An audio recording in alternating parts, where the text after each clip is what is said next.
వాక్యం అనేది అద్దం లాంటిది. అద్దం అనేది మన సహజ యొక్క రూపాన్ని, మన ప్రతిబింబాన్ని ఉన్నది ఉన్నట్టుగా చూపిస్తుంటది. మందిరానికి వచ్చిన మనం అందరం కూడా రెడీ అవ్వగానే అద్దం ముందుకు వెళ్తాం. పౌడర్ సరిపోయిందా లేదో చూసుకుంటాం.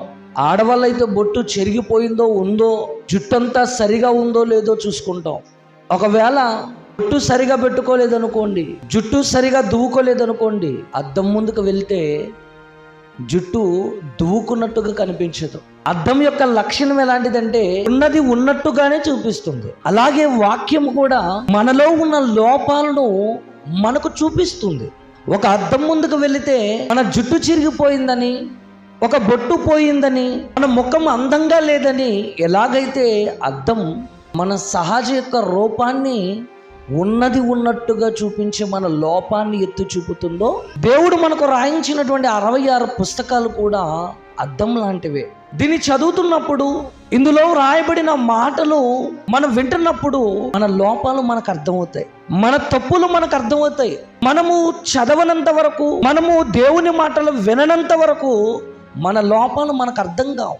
అద్దం ముందుకు వెళితేనే కదా మనం ఎలా ఉన్నామో మనకు తెలుస్తుంది. అద్దం దగ్గరకు వెళ్ళకపోతే ఎదిరిపోయిన జుట్టుతో మనం వస్తాం. మన ముఖ పోలికలు ఎలా ఉన్నాయో మనకు తెలియకుండా మనం వస్తాం.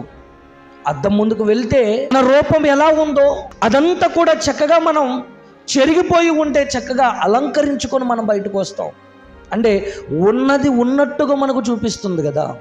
అలాగే వాక్యము కూడా మనలో తప్పులు ఉన్నాయనుకోండి, మనలో లోపాలు ఉన్నాయనుకోండి, మనం పాపం చేస్తున్నాం అనుకోండి, మన పాపాన్ని, మన లోపాన్ని, మన తప్పులను మనకు చూపిస్తుంది బైబిల్. అందుకే వాక్యం అనేది అద్దం లాంటిది. ఆ వాక్యము చేత ఎప్పుడు కూడా మనలను మనం పరిశీలించుకోవాలి.